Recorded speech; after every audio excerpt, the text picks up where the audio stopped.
고넬료의 이야기는 사도행전에서 중요한 위치를 차지합니다. 예수님께서 1장 8절에서 말씀하셨던 예루살렘과 온 유대와 사마리아와 땅끝까지 이르러 내 증인이 되라 하는 말씀이 이제 본격적으로 펼쳐지는 그런 중요한 과정 중에 있기 때문에 그런 것이죠. 고넬료 이야기가 사도행전 10장과 11장 중간까지 한 장 반에 걸쳐서 기록을 하고 있는 이유가 여기에 있습니다. 사도행전 전반부에는 유대인들에게만 복음이 증거된 줄 알았습니다. 그래서 고난이 오고 핍박이 와도 흩어져서 복음을 증거할 줄을 모르고 예루살렘 안에 있었죠. 그러다가 성령께서 더 역사하심으로 인해서 그들이 이제 다른 곳으로 흩어지게 됐습니다. 핍박으로 말미암아 흩어지게 된 것이죠. 그래서 하나님께서 핍박을 통해서 복음을 흩으시는 것을 보게 됩니다. 그래서 유대인들이 유대인에게만 복음을 증거하는 것에서 이제는 유대인이 이방인에게 복음을 증거하는 일들이 일어나게 됐다라고 하는 것이죠. 그래서 사도행전 10장은 베드로가 고넬료의 집에 들어가서 복음을 증거하고, 그리고 이제 11장에서는 베드로가 다시 예루살렘 교회로 돌아와서 되어진 일을 이야기하고 있습니다. 오늘 11장 우리가 전반부에 있는 말씀을 읽었는데, 이 말씀 중에 오늘 우리들이 깨달아야 할 것이 참 여러 가지가 있는데, 오늘은 베드로의 신앙 자세라고 하는 측면에서만 살펴보려고 합니다. 자, 베드로가 복음을 증거하고 예루살렘 교회로 돌아왔습니다. 요즘 말로 말하면 베드로가 선교하고 다른 나라 가서 선교하고 이제 모교회로 돌아왔다라고 하는 것이죠. 돌아와서 이제 선교했던 이야기를 쭉 이야기를 할 것 아니겠어요? 그 얘기를 예루살렘 교회 성도들이 듣고 나타난 반응인데 1절에 이렇게 말합니다. 유대에 있는 사도들과 형제들이 이방인들도 하나님의 말씀을 받았다함을 들었으니, 선교보고를 요즘이야 인터넷 시대니까 동시에도 볼 수 있지만 사진을 주어서 사진을 보내주어서 그걸 보고선 선교 현장을 볼 수 있지만, 그 당시에는 인편의 모든 소식을 전해야 될 것 아니겠습니까? 사람이 가서 해야 됐고 그 사람이 도착을 해야만 어떤 일이 일어났는지를 알 수 있는 그런 시대입니다. 그래서 이제 베드로가 고넬료의 집에 내가 왜 가게 됐고, 고넬료의 집에서 이런 일이 있었고, 고넬료가 이방인 사람들인데 거기에서 이런 일이 있었다. 그래서 그곳에서 하나님의 역사가 아주 충만했다. 아주 선교하는데 얼마나 은혜가 넘쳤는지 모른다. 이렇게 와가지고 이제 보고를 한 겁니다. 그러니까 우리가 일반적으로 생각해 보면 예루살렘에 있는 사도들과 성도들이 엄청 은혜를 받았을 것이다, 이렇게 생각을 합니다. 그렇지 않겠습니까? 복음을 증거하러 가서 엄청난 일을 지금 이루고 왔잖아요. 그 얘기를 듣는 자체가 은혜됐을 거예요. 그 자체가 감동이겠죠. 그런데 의외의 반응이 일어납니다. 2절 3절에 가면 이렇게 말합니다. 베드로가 예루살렘에 올라갔을 때에 할례자들이 비난하여 이르되 내가 무할례자의 집에 들어가 함께 먹었다 하니. 자, 이 말이 좀 이상하게 진행돼 가죠. 할례자들은 유대인이면서 예수 믿는 사람들을 말하는 겁니다. 그러니까 유대인이었다가 개종한 기독교인이다, 이렇게 이해를 하면 되겠습니다. 이 할례자라고 하는 표현을 쓴 이유가 있습니다. 정통 유대인들은 할례를 굉장히 중요하게 여기잖아요. 우리가 아는 것처럼 할례는 창세기에서부터 나오잖아요. 태어난 지 8일 만에 행하는 의식 아니겠어요? 근데 무할례자라고 하는 것은 이방인들을 말하는데, 이방인들은 할례하고 상관없고 할례자들, 그러니까 유대인들에게만 할례가 가능했고 중요했던 것이거든요. 그래서 할례라고 표현한 것은요, 그리스도인 중에 할례를 구원을 받는데 조건으로 내거는 사람들이 있기 때문에 이렇게 할례자라고 표현한 겁니다. 여기에 예루살렘 교인들은 이렇게 표현해도 되거든요. 예루살렘의 그리스도인들은 이렇게 표현해도 되는데, 오늘 본문에서는 할례자들이 이렇게 표현합니다. 그러니까 할례자들은 예수를 믿어도 구원을 받지만 자기들이 그 전에 가졌던 유교적인 사고방식, 할례를 받고 예수를 믿어야 구원받는다, 이런 생각을 했던 사람들입니다. 그러니까 이런 사람들 입장에서 보면 할례를 받은 사람들이 할례 안 받은 사람과 식사하는 것은 왠지 모르게 꺼림직한 거 아니겠어요? 자기들이 전통적으로 배웠던 신앙으로 보면 이방인들은 자기들이 거들떠보지도 않는 사람들인데 그 할례 받은 사람이 이방인의 집에 가서 같이 교제하고 밥을 먹고 같이 잤다. 이게 수치로 여겨지지 않겠느냐 하는 거예요. 10장 28절에 가서 베드로가 그런 말을 하잖아요. 유대인과 이방인이 교제하는 것은 위법이다 이렇게 얘기를 합니다. 그러니까 관습법으로 위법이라고 하는 겁니다. 그러니까 자기들은 할례 받은 사람들이고 거룩한 사람들이고 구별된 사람들이기 때문에 자기들이 할례 받지 않은 사람 이방인들과 함께하는 건 수치로 여겼고 자기 자신을 우월하다고 생각했다라고 하는 거예요. 이것이 일종의 이스라엘 백성들이 가지고 있는 우월 의식이 아니겠습니까? 그러니까 그런 우월 의식이 예수 믿는 유대인들에게 그대로 가지고 있었다라고 하는 거예요. 그래서 할례 받은 예수 믿는 사람들이 베드로 얘기를 다 듣고선 베드로를 비난하기 시작을 합니다. 자, 그들의 입장에서는요, 베드로가 이해되지 않는 거예요. 어떻게 선택받은 사람이 선민 백성인 사람이 유대인의 관습을 어기고 이방인의 집에 가서 밥을 먹을 수 있느냐? 한 끼 먹는 것도 수치인데 그것도 며칠씩 지내면서 어떻게 며칠씩 동고동락하면서 지낼 수 있느냐? 이방인과 식사하는 것 금기되어 있는데 그 법을 어긴 거 아니냐? 아무리 관습법이라 할지라도 자기들이 중요하게 여기는 법을 어겼기 때문에 베드로는 법을 어긴 사람이 되었다라고 하는 겁니다. 그래서 베드로가 관습법을 어겼기 때문에 고넬료 집에 가서 세례를 베풀고 그것도 잘못된 거라는 거죠. 또 거기서 복음을 증거한 거 그것도 잘못되었다라고 하는 거예요. 그러니까 베드로가 가서 복음 증거하고 세례 주고 온 그 모습들을 들으면서 베드로가 헌신했다고 수고했다고 칭찬받아야 마땅한데 이 사람들은 지금 베드로를 아주 격렬하게 비난하고 있었다라고 하는 겁니다. 여러분 비난받아 보신 적 있으시지요? 내가 잘못해서 비난받는 경우도 있지요. 근데 그럴 때는 뭐 별로 할 말이 없죠. 내가 잘못했으니까 비난받는 건 뭐 내가 뿌린 대로 걷는 것 아니겠어요? 그런데 내가 잘못하지 않았는데도 비난을 받을 때 마음이 어떠세요? 속상하지요. 더군다나 선한 일을 했는데 비난을 받아요. 주님의 일을 열심히 충성을 했는데 비난을 받는 거예요. 열심히 전도지 돌리고 왔는데 비난을 받아요. 심정이 어떨까요? 뒤집어지죠. 성치 않습니다. 마음이 편치 않습니다. 꼴보기 싫은 사람이 한둘이 아닙니다. 그런 눈초리로 쳐다보는 사람 아주 보기도 싫습니다. 그런 마음이 있어요 없어요? 있지요. 있어요. 예수님이 팔복에서 예수님으로 인해서 욕을 먹고 예수님 때문에 박해를 받고 예수님 때문에 거짓말로 비방을 받는 사람들은 복이 있다. 그러니까 기뻐하고 즐거워하라는 말씀이 생각나는데도 불구하고 예수님의 이름으로 핍박을 받는 사람, 비난을 받는 사람은 하늘나라의 상이 크다라고 하는 걸 알면서도 선한 일을 하면서 막상 비난을 받으면은요, 내가 여러 사람의 입에 막 오르내리면서 그러면 기분이 엄청 안 좋습니다. 기분만 안 좋습니까? 뚜껑이 열리죠. 뚜껑이 열려요. 뚜껑이 열립니다. 누구나 다 그런 마음일 겁니다. 그럼 베드로도 동일한 마음 아니겠습니까? 선교하고 왔는데 칭찬은 못 받을 망정, 박수는 못 받을 망정, 사람들이 비난하는 겁니다. 네가 유대인인데 어떻게 그럴 수 있느냐?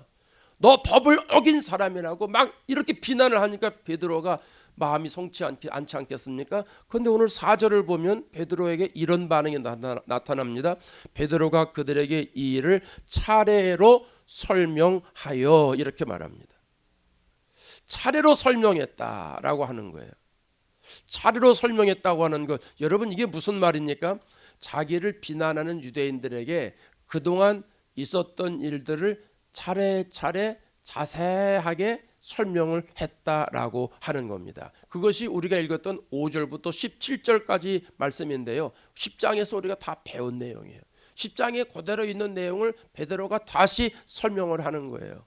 그래서 베드로가 그 유대인들에게 얘기를 하는 거예요.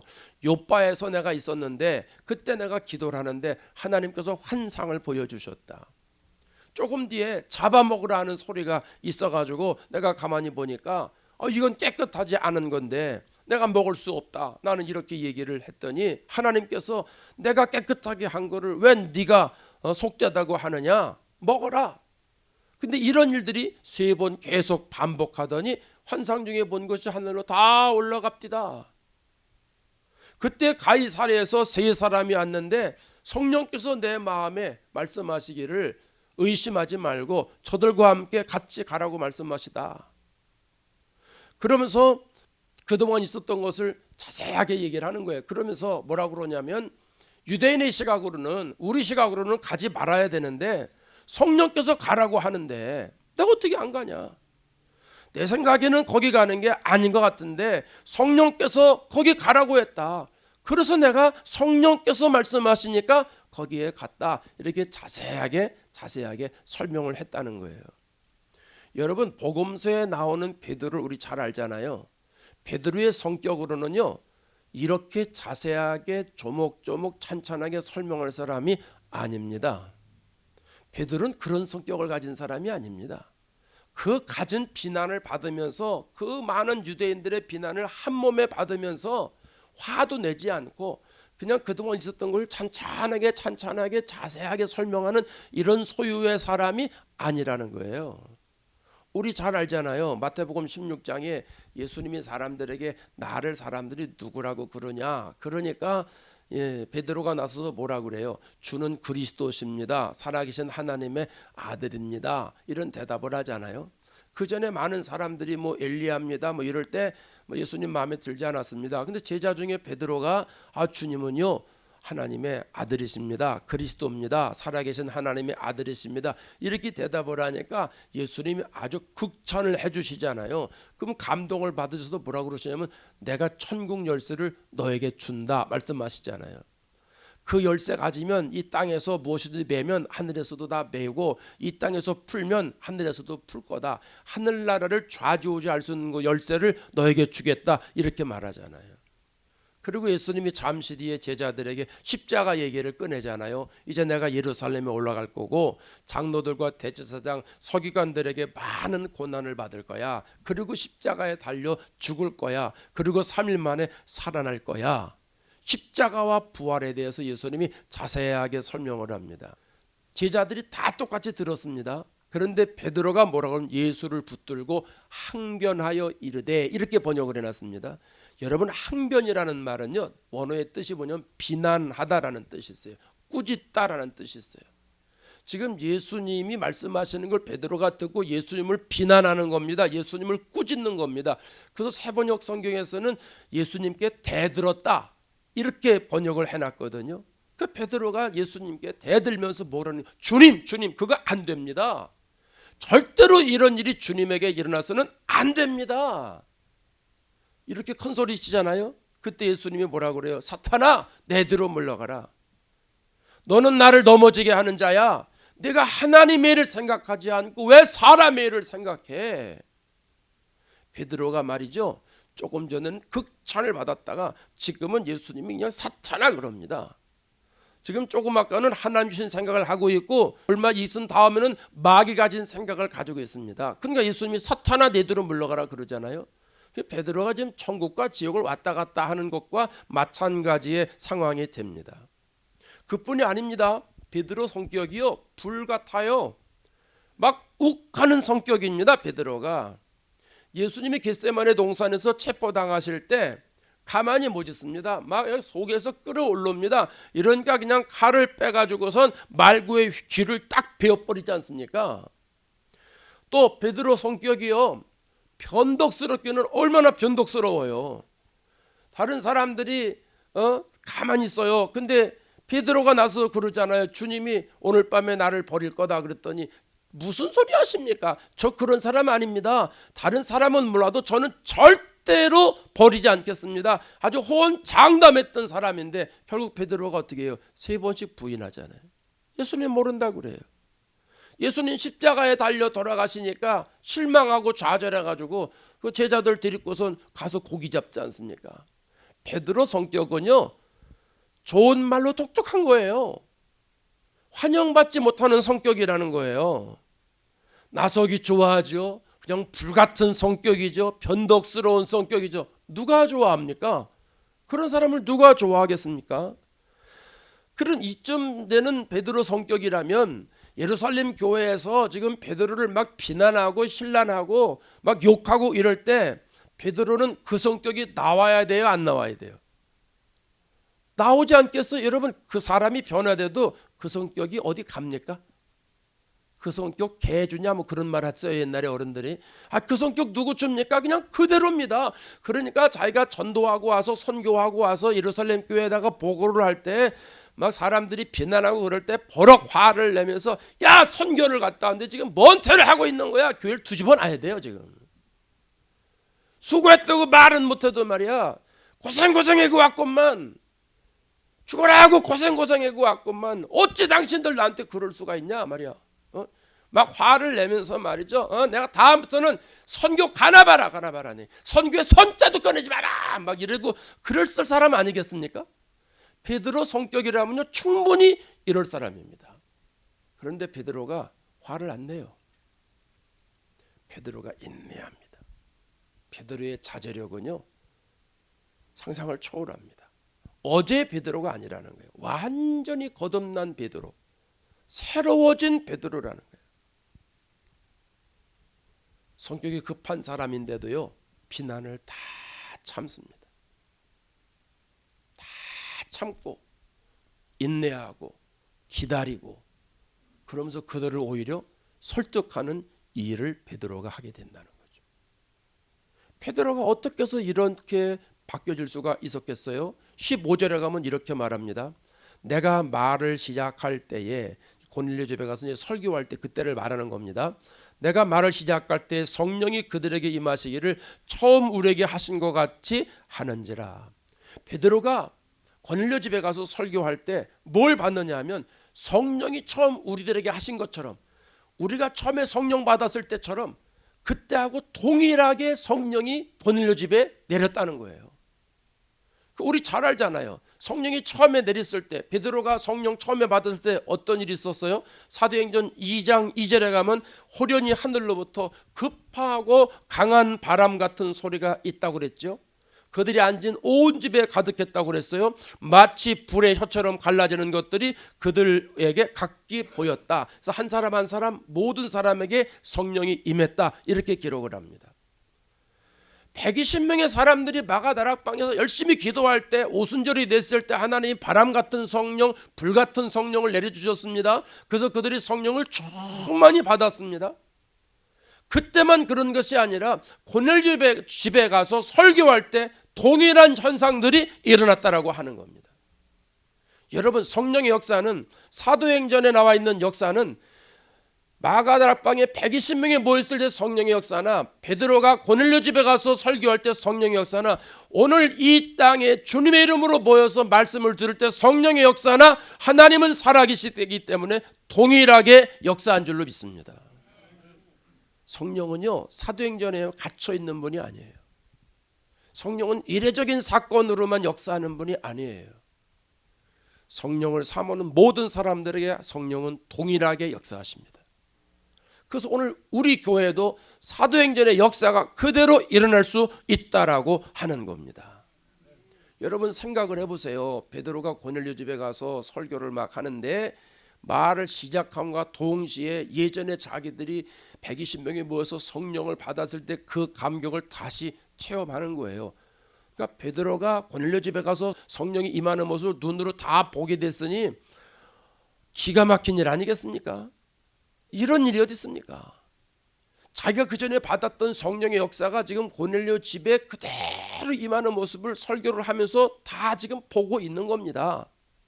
그러면서 그 다음에 뭐라고 그래요? 16절에 가면 이렇게 말합니다. 내가 주의 말씀에 요한은 물로 세를 베푸었으나 너희는 성령으로 세를 받으라 하신 것이 생각나노라. 설교를 하면서도 성령이 받는 모습을 보면서 하나님의 말씀이 생각이 났는데 요한은 물로 세례를 베풀었지만 너희는 성령으로 세례를 받을 것이다. 이 말씀이 생각이 난 거예요. 그 말씀대로 지금 고넬료 집에 성령이 그대로 임하게 되었다라고 하는 겁니다.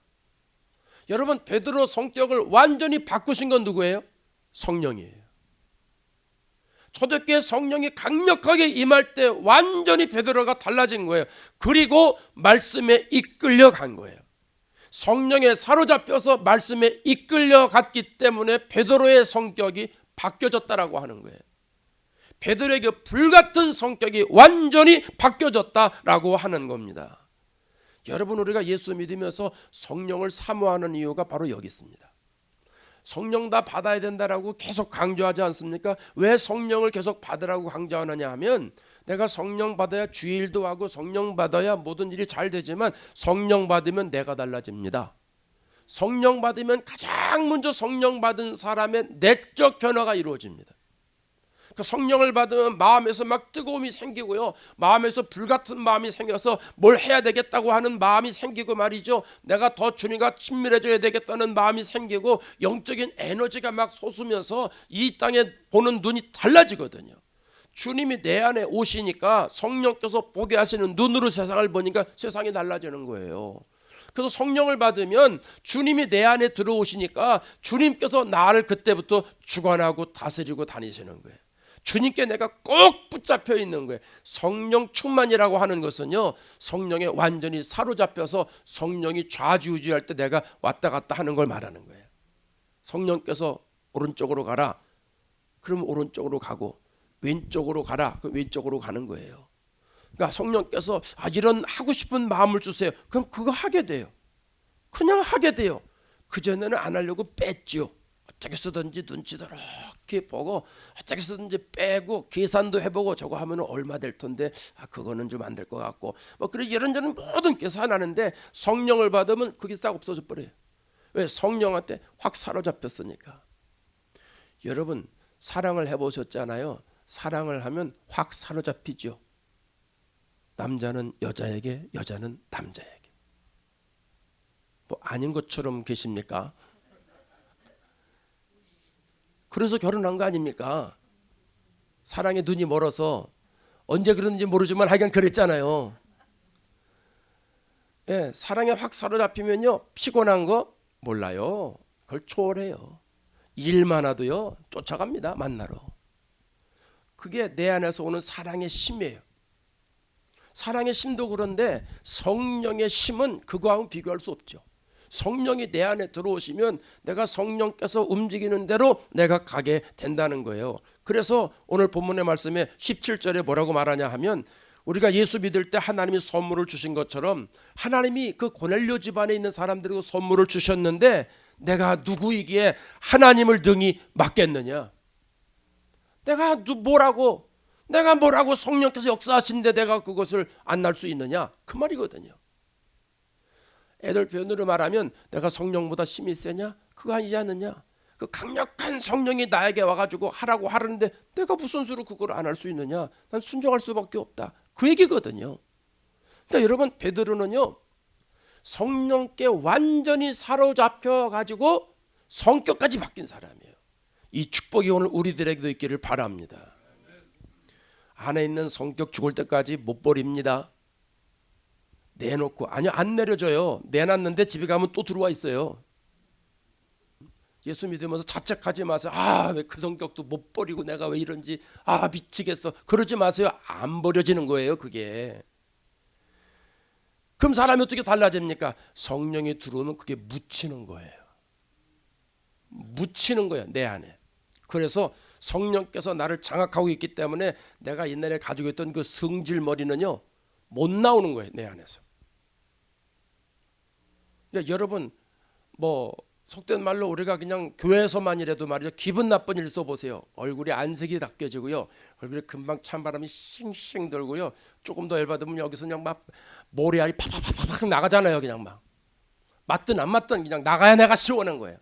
그 다음에 들어가면서 막 이러면서 하지 않습니까? 이러고 내가 엘리베이터 딱 타고 쫙 내려가면 다음부터 내가 어떤 사람을 안 봐, 안 와, 안 해, 뭐다, 안, 막 이렇게 하잖아요. 누구나 다 그래요. 여러분이나 저나 다 그래요. 그런데 어떤 사람은 그 안에 있는 게 안 나오고 어떤 사람은 나오느냐. 성령을 받으면 그게 제어가 되는 거예요. 제어가. 그러니까 스스로 자책하지 마세요. 왜 나는 못 버려? 못 버리는 게 아니라 내가 성령을 받은 지 오래돼서 성령을 모시고 살지 않으니까 안에 있는 게 나오는 거로구나. 그러니까 여러분 안에 있는 게 나오거든. 현상은 다른 사람 때문에 일 때문에 나오는 거예요. 그러나 내 안에 뭐가 좀 불충만하다? 성령이 불충만하다는 거예요. 성령이 불충만하니까 내 안에 나오는 거예요. 그래서 예수 믿는 사람들은요, 내가 예수를 믿으면서 예수님의 사람으로 자꾸 만들어져 가는 거예요. 이게 시간이 좀 필요한 거예요. 한꺼번에 되질 않아요. 고린도전서 3장 6절에 가면 우리를 가리켜서 뭐라고 그러냐면 너희가 하나님의 성전인 것과 하나님의 성전이래요. 우리가 하나님의 성전이래요. 근데 왜 우리가 하나님의 성전이에요? 우리 안에 누가 계시기 때문에? 성령이 계시기 때문에. 성령 하나님이 계시기 때문에 성전이에요. 근데 여러분, 구약 성경에 성전이 두 가지인데요. 이동형이 있고 고정형이 있어요. 성막은 이동형이에요.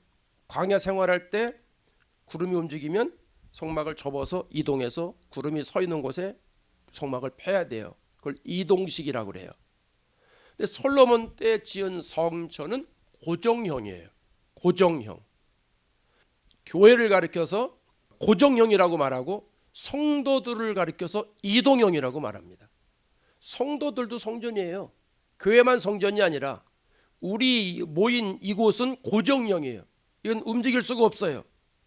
그러나 성도들은 이 성전은 이동형이에요. 막 움직여요. 그러니까 여러분이 집에 가면 여러분 집에 성전이 되는 거고, 여러분 이끌고 직장을 가면 직장이 성전이 되는 거죠. 근데 성전과 성막의 공통된 특징이 있어요. 제가 세 가지를 뽑았는데요. 하나는 하나님이 알려준 설계도대로 건설합니다. 출애굽기 25장부터 하나님의 성막의 설계도를 말씀하세요. 길게 말씀하세요. 40일 동안 하나님 말씀하신 걸 모세가 백성들에게 계속 얘기하는 거거든요. 성막은 이렇게 되라. 길이는 이렇고 넓이는 이렇고 높이는 이렇고 색깔은 이렇고 바느질은 이렇게 해야 되고 색상은 이렇고 아주 구체적으로 자세하게 설명을 해줍니다. 역사상 28장에 가면 하나님이 성전 설계도를 가르쳐주세요. 다윗에게 가르쳐주세요. 다윗이 하나님 내가 성전을 짓겠습니다 그랬더니 너는 안 돼. 너는 안 돼. 그래서 그 대신 너는 내가 성전 설계도를 준다. 그래서 다윗이 성전 설계도를 받잖아요. 그리고 그 설계도를 솔로몬에게 주죠. 그래서 나중에 솔로몬이 성전을 짓잖아요. 또 성전과 성막의 공통점은요, 하루아침에 되지 않았다는 거죠. 많은 날 동안 지어졌다는 거죠. 성막은 거의 7, 8개월 동안 지어졌다고 합니다. 솔로몬이 성전을 건축할 때는 7년 동안 공사를 했다고 합니다. 그러니까 하루아침에 안 되는 거예요. 성전이 하루아침에 안 된다는 거예요. 또 하나 특징이 있습니다. 여러 사람이 동원됐다는 거죠. 성막은 브살렐과 오홀리압이 공사 현장 감독입니다. 공사장 책임자입니다. 건축 책임자. 또 그 외에 성막을 건설할 때 12지파에서 엄청난 사람들이 와서 지었습니다. 성전도 마찬가지입니다. 성경에 보면 성전에 동원된 연 인원이 18만 3,300명입니다. 돌을 깎는 사람 석공이 8만 명입니다. 엄청나게 많은 사람들이 동원됐다는 거죠. 그럼 여러분, 이 세 가지 특징이 나에게도 그대로 드러나지 않겠어요? 내가 성전이니까. 여러분이 성전입니다. 하나님의 성전이라고 그러면 나에게도 성전과 성막이 알려준 특징이 드러나야 됩니다. 세 가지라고 그랬습니다. 첫째는 하나님의 설계대로 지어야 된다고 그랬습니다. 그럼 내 성전을 내가 건축하는 과정이기 때문에 누구 뜻대로 해야 됩니까? 하나님 뜻대로 해야 됩니다. 하나님의 뜻은 말씀입니다. 내가 말씀대로 살아가야 된다는 거죠. 그래야지 내 안에 하나님의 임재가 느껴지게 되고 하나님이 나를 통해 역사하시는 거예요. 내가 주님을 모시고 있다면서 말씀대로 살지 않으면 하나님이 여 안에 더 이상 계실 수가 없는 거죠. 그래서 내가 주님의 성전이면 내가 말씀대로 살아야 된다는 거죠. 또 하루아침에 안 된다는 거죠. 많은 날 동안 지어져야 된다는 거죠. 여러분, 신앙이 성장하는 건 단시일 내에 안 되죠. 신앙이 갑자기 성장합니까? 그렇지 않습니다. 신앙이 성장하다 싶으면 또 성장하다 싶으면 그래서 신앙에 업앤다운이 있는 겁니다. 이걸 한꺼번에 말하면 어떻게 되는 게 신앙은 날로 날로 성장하게 돼 있는 거예요. 애들이요, 아프지 않으면 얼마나 좋아요. 그런데 아픈 다음에 꼭 크더라고요. 감기 걸리면 꼭 크더라고요. 내가 신앙생활 고난의 과정이 있으면 그 다음에 신앙이 성장해요. 또 어려운 여건이 있으면 그걸 이겨나가면 그 다음에 신앙이 성장하죠. 그래서 신앙이 계속 성장한다라고 하는 겁니다. 내가 내 안에 주님이 계신 성전으로 내가 만들려면 이게 오랫동안 되면서 신앙의 성장과 성숙이 이루어져야 되는 겁니다. 그 다음에 또 세 번째는요, 많은 사람이 동원됐다고 그랬잖아요. 근데 내 성전을 내가 질 땐 나밖에 할 수가 없잖아요. 그런데 신기한 비밀이 있습니다. 에베소서 2장 22절에 가면 이렇게 말합니다. 에베소서 2장 22절, 너희도 성령 안에서 하나님이 거하실 처소가 되기 위하여 그리스도 예수 안에서 함께 지어져 가느니라 그랬어요. 누구와 같이 짓는 거예요? 예수님과 함께 같이 짓는 거예요. 이 성전은요, 내 몸뚱아리 성전은 나 혼자 짓는 게 아니에요. 여러 날이 걸리지만 몇 년이 걸리고 몇십 년이 걸립니다. 근데 주님과 함께 지어져 가는 거예요. 주님이 도와주시는 거예요. 그걸 요한복음 15장에 뭐라고 그래요? 나는 포도나무에 너희는 가지니. 우리가 주님 앞에 붙어 있는 거예요. 그럼 주님이 계속 양분을 공급해 주시는 거예요. 그 양분을 공급해 주시는 힘을 가지고 가지에서 열매가 맺어지는 것처럼 주님이 내 안에 계시기 때문에 주님이 나에게 계속 은혜를 공급해 주시는 거예요. 그 은혜를 공급해 주심으로 인해서 내가 주님의 성전으로 지어져 가는 거예요. 그러니까 여러분, 우리는 지금 다 공사 중인 사람들이에요. 따로 하실까요? 나는 공사 중이다. 끝난 게 아닙니다. 그러니까 여러분 보고 실망할 필요도 없습니다. 아, 저 사람은 왜 직분을 가졌는데도 아직도 신앙이 저 정도야. 왜? 공사 중이니까. 예? 아, 30년을 믿었는데 왜 저래? 아직 공사 중이니까. 건물이 어떤 건 100년, 200년 하는 것도 있어요. 예, 우린 다 공사 중인 사람입니다. 공사 중인 사람. 그러니까 여러분, 예수님의 마음으로 사람들을 가만히 보세요. 그러니까 사람들 보고 너무 실망할 필요도 없고 실족할 필요도 없고요. 아직도 멀었구나. 아직 공사 중인데 아이고 왜 공사하다 보면요, 뭐 물건 근데 올리다가 잘못해서 떨어지는 경우도 있어요. 자료를 잘못 써가지고 다시 갖고 와 이런 경우도 있고, 그냥 우리도 똑같아요. 어떨 땐 잘못 먹는 것도 있고, 이건 은혜 말씀 아니라구나, 빨리 뱉어버려야 되겠구나 하는 것도 있고, 하다 보면 실수해서 넘어지는 경우도 있고 있단 말입니다. 공사 중인 사람들입니다. 그러니까 베드로가 지금 많은 사람들에게 그렇게 막 신란을 받고 비난을 받고 그래도 그거하고 전혀 상관없이 자기는 차분차분하게 계속 그동안 있었던 하나님의 역사를 설명할 수 있는 이유는 성령이 내 안에 계시기 때문에. 베드로가 지금 엄청나게 공사가 많이 된 상황이죠. 그렇잖아요. 베드로가 지금 성령 받고 공사가 엄청 많이 됐습니다. 그래가지고 그 성질머리 나쁜 성질이 지금 안 나오고 있어요. 그리고 찬찬하게 설명하고 있습니다. 성령이 안에 계시니까 베드로의 그 성격은 지금 아래 묻혀 있는 거예요. 그러면서 앞으로 가면 갈수록 베드로가 더 신앙이 성장해 가죠. 그러니까 나중에 베드로가 순교당할 수 있는 거예요. 그럼 오늘 우리들도 마찬가지 아니겠습니까? 우리 각자 다 성격이 있다고 그랬습니다. 우리 교인들 내가 가만히 보면요, 정말 똑똑합니다. 전부 성질 보면은요, 도저히 같이 모일 수 있는 사람들이 전혀 아니에요. 전혀 아니에요. 성질이 전부 달라. 어쩌면 이게 다 다른지 몰라. 근데 모여서 예배드리고 교회를 이끌어가는 게 그게 주님이 하시는 일이에요. 우리가 그만큼 많이 다듬어져 왔다라는 거예요. 앞으로도 계속 다듬어져 가겠죠. 내가 다듬어져 간다니까요. 예수님 오실 때까지, 주님이 나를 부르실 때까지 내가 자꾸 예수님을 닮아가는 거예요.